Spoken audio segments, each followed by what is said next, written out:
C'est l'histoire d'un fou. Il errait dans les rues par les seuls riait, parfois sans raison. Porteur des habits usés et chaque jour il était la cible. Démocrite les enfants, lui lanceur des cailloux, les adultes l'insultaient, et tout l'ignorait, mais parmi tous, une femme et son petit garçon de 5 ans semblaient le détester plus que les autres. Dès qu'il le voyait manger, il s'approchait et renversait son assiette brillant. Bruyamment le fou ne disait rien, baissait la tête, et s'éloignait comme s'il ne ressent rien. Un jour la femme partit puiser de l'eau, puis elle le laissa. Son fils seul à la maison. L'enfant en jouant trouva une boîte d'allumettes et s'amusa à gratter les bateaux. En un instant les flammes jaillirent, s'attaquant à la caserne paille sèche. Quand la femme aperçut la fumée, elle lâcha son bidon et courut. Elle hurlait: mon fils est dedans. Aidez-moi, mais personne ne bougeait. Les flammes étaient trop fortes. Tout le monde avait peur. Rocher soudain une silhouette traversa la foule. Lui le fou sans dire un mot.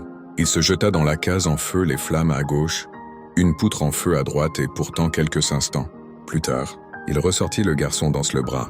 Vivant silence total, puis 2 applaudissements, des cris, des larmes. La femme effondrée tomba à genoux. Elle embrassa les pieds du fou et pleura. Pardonne-moi, je t'ai jugé, je t'ai humilié, mais aujourd'hui tu as sauvé ce que j'ai de plus précieux. Et dès ce jour, tout le village changea, plus personne ne se moqua de lui. On lui offrit un vrai repas, une vraie maison, un vrai respect.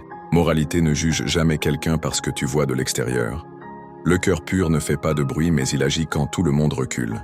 Parfois, ce que tu prends pour de la folie est simplement une âme bénie que Dieu a placée là, pour un moment que tu n'as pas encore compris. Si cette histoire t'a touché, like.